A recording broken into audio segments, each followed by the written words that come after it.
शांती. आज आहे 21/10/23ची मुरली.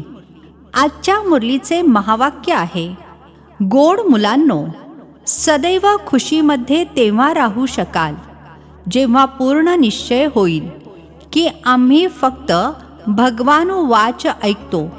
स्वयं ईश्वर आम्हाला शिकवत आहेत. प्रश्न आहे, ड्रामा अनुसार या समयी सर्वजण कोणता प्लॅन बनवतात आणि कोणती तयारी करतात? उत्तर आहे, या समयी सर्वजण प्लॅन बनवतात, अर्थात नियोजन करतात. इतक्या वर्षांमध्ये इतके धान्य पिकवायचे, नवी दिल्ली, नवीन भारत असेल, परंतु तयारी मृत्यूची करत राहतात. साऱ्या दुनियेच्या गळ्यामध्ये मृत्यूचा हार पडलेला आहे ना. एक म्हण आहे, नर चाहत कुछ और, भई कुछ और की ओर. बाबांचा प्लॅन आपला आहे, मनुष्यांचा प्लॅन त्यांचा आपला आहे. गीत आहे, किसी ने अपना बना के मुझको. ओम शांती. निराकार भगवानुवाच ब्रह्मा तन द्वारा. पहिली ही गोष्ट तर पक्की केली पाहिजे की इथे कोणी मनुष्य शिकवत नाही, निराकार भगवान शिकवत आहेत. त्यांना नेहमी परमपिता परमात्मा शिव म्हटले जाते. बनारसमध्ये शिवचे मंदिर देखील आहे ना. सर्वप्रथम आत्म्याला हा निश्चय झाला पाहिजे की बेहदचे बाबा आम्हाला शिकवत आहेत. जोपर्यंत हा निश्चय नाही तोपर्यंत मनुष्य काही कामाचा नाही, कवडीतुल्य आहे. बाबांना जाणल्यामुळे हिरेतुल्य बनतात. कवडीतुल्यसुद्धा भारतातील मनुष्य बनतात, हिरेतुल्यसुद्धा भारतातीलच मनुष्य बनतात. बाबा येऊन मनुष्यापासून देवता बनवितात. पहिले जोपर्यंत हा निश्चय नसेल की भगवान शिकवत आहेत, तर ते जसे की या कॉलेजमध्ये बसून देखील काहीच समजत नाहीत, तो खुशीचा पारा चढत नाही. ते आहेत आमचे मोस्ट बिलवेड बाबा, ज्यांना भक्ती मार्गामध्ये दुःखाच्या वेळेस बोलावत होतो, हे परमात्मा दया करा. आत्मा हे म्हणते, मनुष्य तर समजत नाही की लौकिक पिता असताना देखील आपण या कुठल्या पित्याची आठवण करतो आहोत. आत्मा मुखाद्वारे म्हणते, हे माझे लौकिक पिता आहेत, हे माझे पारलौकिक पिता आहेत. तुम्ही आता देही अभिमानी बनले आहात. बाकी मनुष्य आहेत देह अभिमानी. त्यांना आत्मा आणि परमात्म्याविषयी माहीत सुद्धा नाही आहे. आपण आत्मे त्या परमपिता परमात्म्याची संतान आहोत, हे ज्ञान कोणालाही नाही आहे. बाबा सर्वप्रथम हा निश्चय करून घेतात. भगवानुवाच, मी तुम्हाला राजयोग शिकवत आहे. तुम्ही देहासहित देहाचे जे काही संबंध आहेत त्यांना विसरून स्वतःला आत्मा निश्चय करून मज पित्याची आठवण करा. कोणी मनुष्य अथवा कृष्ण इत्यादी असे म्हणू शकणार नाही.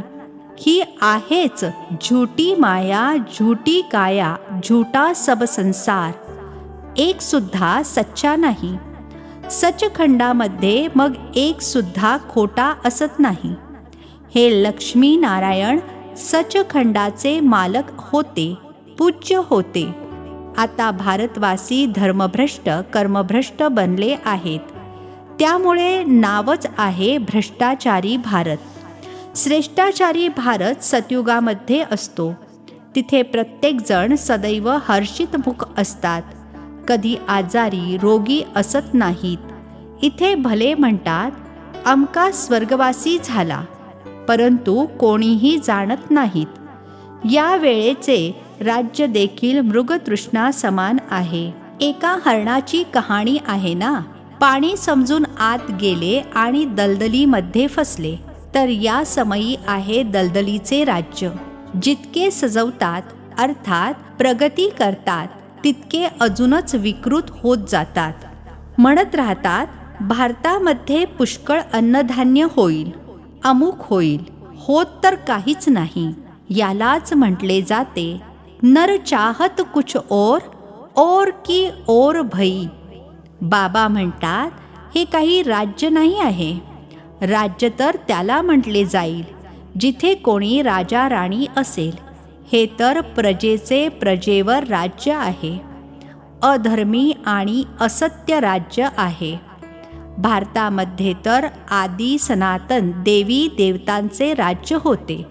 आता तर किती धर्मभ्रष्ट कर्मभ्रष्ट बनले आहेत. असा कुठलाही देश नाही आहे जो आपल्या धर्माला जाणत नाही. म्हटले देखील जाते, रिलिजन इज माइट, अर्थात धर्मामध्ये ताकद आहे. देवतांचे तर संपूर्ण विश्वावर राज्य होते. आता तर एकदमच कंगाल आहेत. बाहेरून किती मदत घेत आहेत. त्यांना अर्थात विदेशींना आहे बाहुबळाची मदत.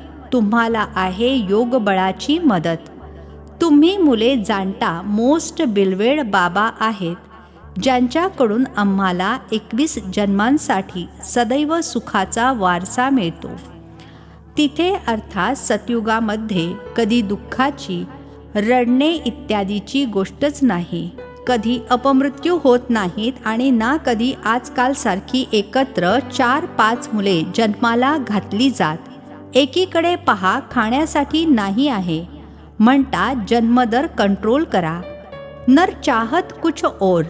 समजतात नवी दिल्ली नवीन राज्य आहे, परंतु असे काहीच नाही. मृत्यू सर्वांच्या गळ्यामध्ये लटकत आहे. मृत्यूची पूर्ण तयारी करत आहेत. खरोखर 5000 वर्षांपूर्वीसारखी ही तीच महाभारत लढाई आहे. बाबा म्हणतात, हे तर काही राज्य नाही आहे. हे मृगतृष्णा समान आहे. द्रौपदीचे सुद्धा उदाहरण देतात ना. तुम्ही सर्व द्रौपदी आहात. बाबांचा तुम्हाला आदेश आहे की या विकारांवर विजय प्राप्त करा. आम्ही प्रतिज्ञा करत आहोत, आम्ही सदा पवित्र राहून भारताला पवित्र बनवणार. हे पुरुष लोक पवित्र राहू देत नाहीत. कित्येक गुप्त गोपिका किती हाका मारत आहेत की हे आम्हाला मारतात. तुम्ही जाणता, हा काम विकार महाशत्रू तर मनुष्याला आदी मध्य अंत दुःख देणारा आहे. बाबा म्हणतात, यावर तुम्हाला विजय प्राप्त करायचा आहे. गीतेमध्ये देखील आहे भगवानुवाच, काम महाशत्रू आहे, परंतु मनुष्य समजत नाहीत. बाबा म्हणतात, पवित्र बना, तेव्हाच तुम्ही राजांचाही राजा बनाल. आता सांगा, राजांचाही राजा बनायचे आहे की पतित बनायचे आहे? बाबा म्हणतात, हा एक अंतिम जन्म माझ्याकरिता पवित्र बना. अपवित्र दुनियेचा विनाश, पवित्र दुनियेची स्थापना होईल. अर्धा कल्प तुम्ही विष पिता पिता इतके दुःख पाहिले आहे. हा एक जन्म तुम्ही सोडू शकत नाही का? आता जुन्या दुनियेचा विनाश आणि नवीन दुनियेची स्थापना होत आहे. यामध्ये जे पवित्र बनतील आणि बनवतील तेच उच्च पद प्राप्त करतील. हा राजयोग आहे. तुम्ही म्हणता, आम्ही ब्रह्मा कुमार कुमारी आहोत, तर मग नक्की प्रजापिता ब्रह्माची संतान देखील आहोत. ब्रह्मा शिवबाबांचा मुलगा आहे. तुम्हाला वारसा देणारे शिव आहेत. ही इनकॉर्पोरियल अर्थात निराकारी गॉड फादरली युनिव्हर्सिटी आहे. स्वर्ग स्थापन करणारे, वारसा देणारे ते शिव आहेत. तेच गॉड फादर ब्लिसफुल नॉलेजफुल बाबा बसून शिकवत आहेत. परंतु जेव्हा देह अभिमान निघून जाईल तेव्हाच बुद्धीमध्ये बसेल. नशिबात नसेल तर मग धारणा होत नाही. बरोबर तुम्ही जगतपित्याची मुले आहात. ब्रह्मा कुमार कुमारी सर्वजण राजयोग शिकत आहेत. तुमचे स्मारक उभे आहे. किती सुंदर मंदिर आहे. त्याचा अर्थ तुम्हा मुलांव्यतिरिक्त कोणीही जाणत नाही. पूजा करत डोके टेकवत सारे धन गमावून बसले आहेत. आता एकदमच कवडी तुल्य बनले आहेत. खाण्यासाठी अन्न नाही. आता म्हणतात मुलांची पैदाइश कमी करा. ही कुठल्याही मनुष्यामध्ये ताकद नाही जो म्हणू शकेल की काम महाशत्रू आहे. हे तर जितके सांगाल जन्म दर कमी करा, तेवढे जास्तच पैदा करतील. कुणाचीही ताकद चालू शकत नाही. तुम्हा मुलांना सर्वप्रथम ही गोष्ट समजावून सांगायची आहे की ही गॉडफादरली युनिव्हर्सिटी आहे, अर्थात ईश्वरीय विश्वविद्यालय आहे. ईश्वर एकच आहे. हे एकच चक्र आहे जे फिरत राहते. या समजून घेण्यासारख्या गोष्टी आहेत. मित्र, संबंधी आदींना देखील हे रहस्य समजावून सांगायचे आहे. शारीरिक यात्रा तर जन्म जन्मांतर केलीत. ही रूहानी यात्रा एकदाच होते. सर्वांना परत जायचे आहे. कोणीही पतीत इथे राहणार नाही. आता कयामतची अर्थात महाविनाशाची वेळ आहे. इतके जे करोडोनी मनुष्य आहेत ते सर्वच तर सतयुगामध्ये नसणार. तिथे फार थोडे असतील. सर्वांना परत जायचे आहे. बाबा आलेच आहेत परत घेऊन जाण्यासाठी. जोपर्यंत हे समजत नाही तोपर्यंत स्वीट होम आणि सुखधामाची आठवण येऊ शकणार नाही. आठवण करणे तर खूप सोपे आहे. बाबा म्हणतात स्वीट होममध्ये चला. माझ्याशिवाय तुम्हाला कोणीही घेऊन जाऊ शकत नाही. मीच काळांचाही काळ आहे. किती सुंदररित्या समजावून सांगतात. परंतु आश्चर्य आहे, इतकी वर्ष राहत असून सुद्धा धारणा होत नाही. काही जण खूप हुशार होतात, काही जण काहीच समजत नाहीत. याचा अर्थ असा नाही की जुने असलेल्यांचीच अशी अवस्था आहे तर आमचे काय होईल. नाही, शाळेमध्ये सर्वच नंबर 1 थोडेच असणार. इथे देखील नंबरवार आहेत. सर्वांना समजावून सांगायचे आहे. बेहदच्या बाबांकडून वारसा घेण्याची हीच वेळ आहे. 21 जन्मांसाठी कायमच्या सुखाचा वारसा घ्यायचा आहे. कितीतरी ब्रह्मा कुमार कुमारी पुरुषार्थ करत आहेत. नंबरवार तर असतातच.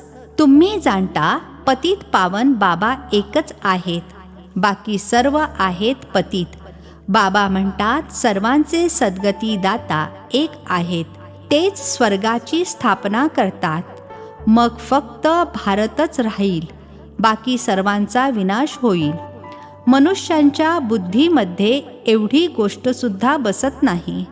बाबा म्हणतात मुलांनो, माझे मदतगार बना तर मी तुम्हाला स्वर्गाचा मालक बनवेन. हिम्मते मर्दा मददे खुदा. गातात तर खरे खुदाई खिदमतगार अर्थात ईश्वरीय सेवाधारी. वास्तविक ती आहे जिस्मानी सॅल्वेशन आर्मी अर्थात देहधारी मुक्ती सेना. खरी खरी रूहानी सॅल्वेशन आर्मी अर्थात आत्मिक मुक्ती सेना तुम्ही आहात. भारताचा बेडा अर्थात नाव जी बुडलेली आहे त्याला मुक्त करणाऱ्या तुम्ही भारत माता शक्ती अवतार आहात. तुम्ही गुप्त सेना आहात. शिवबाबा गुप्त तसेच त्यांची सेना देखील गुप्त. शिवशक्ती पांडव सेना. खरी खरी सत्यनारायणाची कथा ही आहे. बाकी सर्व आहेत खोट्या कथा. म्हणून म्हणतात see no evil hear no evil. मी जे समजावून सांगतो ते ऐका. ही आहे बेहदची मोठी शाळा. या विश्वविद्यालयासाठी ही घरे बनवली आहेत. शेवटाला इथे मुले येऊन राहतील. जे योगयुक्त असतील ते येऊन राहतील. या डोळ्यांनी विनाश पाहतील. स्थापना तसेच विनाशाचा जो साक्षात्कार तुम्ही आता दिव्य दृष्टीने पाहता तो मग तुम्ही या डोळ्यांनी पाहाल. यासाठी खूप मोठी विशाल बुद्धी पाहिजे. जितकी बाबांची आठवण कराल तेवढे बुद्धीचे कुलूप उघडत जाईल. जर विकारामध्ये गेलात तर एकदम बुद्धीचे कुलूप बंद होईल. जर शाळा सोडलात तर मग ज्ञान बुद्धीमधून एकदम निघून जाईल. पतित बनल्यावर मग धारण होऊ शकणार नाही. मेहनत आहे. हे कॉलेज आहे विश्वाचा मालक बनण्यासाठी. या ब्रह्मा कुमार कुमारी शिवबाबांची नातवंडे आहेत. आता हे भारताला स्वर्ग बनवत आहेत. हे आत्मिक समाजसेवक आहेत जे दुनियेला पावन बनवत आहेत. मुख्य आहेच पवित्रता. श्रेष्ठाचारी दुनिया होती, आता भ्रष्टाचारी आहे. हे चक्र फिरत राहते. या दैवी झाडाचे कलम लागत आहे, जे हळूहळू वृद्धिंगत होईल. अच्छा. गोड गोड खूप वर्षांनंतर भेटलेल्या मुलांप्रती मात पिता बाप दादांची प्रेमपूर्वक आठवण आणि सुप्रभात. आत्मिक पित्याचा आत्मिक मुलांना नमस्ते. आम्हा आत्मिक मुलांचाही आत्मिक पित्यांना नमस्ते. धारणेसाठी मुख्य सारांश. पहिला पॉइंट आहे, खरी खरी रुहानी सॅल्वेशन आर्मी अर्थात आत्मिक मुक्ती सेना बनून भारताला विकारांपासून मुक्त करायचे आहे. बाबांचे मदतगार बनून आत्मिक समाज सेवा करायची आहे. दुसरा पॉइंट आहे, सत्य गोष्टी एका बाबांकडूनच ऐकायच्या आहेत. Hear no evil, see no evil या डोळ्यांनी अखेरचा सीन पाहण्यासाठी योगयुक्त बनायचे आहे. आजचे वरदान आहे, अपसेट होण्याऐवजी सर्व हिशोब खुशी खुशीने चुकते करणारे निश्चिंत आत्मा भव. अपसेट होण्याऐवजी सर्व हिशोब खुशी खुशीने चुकते करणारे निश्चिंत आत्मा भव. स्पष्टीकरण आहे, जर कधी कोणी एखादी गोष्ट बोलला तर त्यामुळे लगेच अपसेट होऊन जाऊ नका. अगोदर स्पष्ट करा किंवा तपासणी करा की कुठल्या भावनेने म्हटले. जर तुमची चूक नसेल तर निश्चिंत होऊन राहा. ही गोष्ट स्मृतीमध्ये राहावी की ब्राह्मण आत्म्यांद्वारे इथेच सर्व हिशोब चुकते होणार आहेत. धर्मराजपुरीपासून वाचण्यासाठी ब्राह्मण कुठे ना कुठे निमित्त बनतात. त्यामुळे घाबरून जाऊ नका. आनंदाने चुकते करा. यामध्ये उन्नतीच होणार आहे. स्लोगन आहे, बाप ही संसार है, सदैव या स्मृतीमध्ये राहणे हाच सहज योग आहे. बाप ही संसार है, सदैव या स्मृतीमध्ये राहणे हाच सहज योग आहे. मातेश्वरीजींची मधुर महावाक्ये. शीर्षक आहे, अजपा जप अर्थात निरंतर योग, अखंड योग. ज्यावेळी ओम शांती म्हणतो तेव्हा त्याचा यथार्थ अर्थ आहे, मी आत्मा त्या ज्योती स्वरूप परमात्म्याची संतान आहे. आम्ही सुद्धा त्या ज्योतिर्बिंदू पिता परमात्म्याच्या आकाराप्रमाणे आहोत. बाकी आपण शाळीग्राम मुले आहोत. तर आपल्याला आपल्या ज्योती स्वरूप परमात्म्यासोबत योग ठेवायचा आहे. त्यांच्याशीच योग लावून लाईट माईटचा वारसा घ्यायचा आहे. तेव्हाच तर गीतेमध्ये स्वयं भगवंताचे महावाक्य आहे, मन मना भव. मज ज्योती स्वरूप पित्या समान तुम्ही मुले देखील निराकार स्वरूपामध्ये स्थित होऊन जा. यालाच अजपा जप म्हटले जाते. अजपा जप अर्थात कुठलाही मंत्र जपण्याऐवजी नैसर्गिकरित्या त्या परमात्म्याच्या आठवणीमध्ये राहणे. यालाच पूर्ण योग म्हटले जाते. योगाचा अर्थ आहे एकाच योगेश्वर परमात्म्याच्या आठवणीमध्ये राहणे. तर जे आत्मे त्या परमात्म्याच्या आठवणीमध्ये राहतात त्यांनाच योगी अथवा योगिनी म्हटले जाते. जेव्हा त्या योग अर्थात आठवणीमध्ये निरंतर राहाल तेव्हाच विकर्म आणि पापांचे ओझे नष्ट होईल आणि आत्मे पवित्र बनतील. ज्यामुळे मग भविष्य जन्मामध्ये देवताई प्रारब्ध मिळू शकते. आता यासाठी पाहिजे ज्ञान, तेव्हाच योग पूर्ण लागू शकतो. तर मग स्वतःला आत्मा समजून परमात्म्याच्या आठवणीमध्ये राहणे हे आहे सत्य ज्ञान. या ज्ञानानेच योग लागतो. अच्छा. ओम शांती. नवनवीन मराठी व्हिडिओज प्राप्त करण्यासाठी सबस्क्राईब करा मराठी गॉड रिपोर्ट चॅनलला.